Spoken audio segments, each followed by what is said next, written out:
As we head into the hottest part of the summer, travelers stand a risk of being on an overheated airplane. And really, it can happen in any season.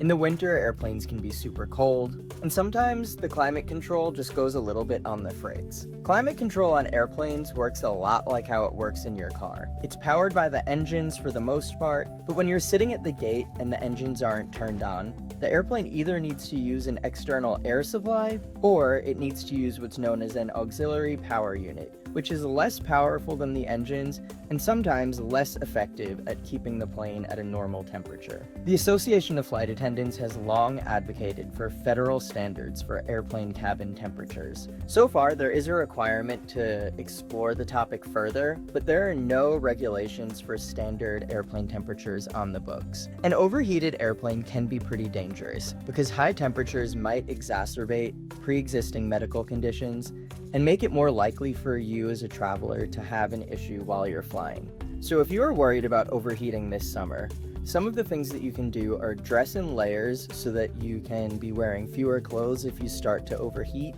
and also make sure that you have water with you. If you don't want to pay the price to buy a bottle of water in the airport, you should be able to refill it at refilling stations, which are becoming more common in airports throughout the country. And the head of the Flight Attendants Union says, if you're really uncomfortable on the plane, it's a good idea to let your flight crew know. The more people who make an issue out of uncomfortable airplane temperatures, the more likely it is that one day there will be standards in place to prevent a serious issue from happening again.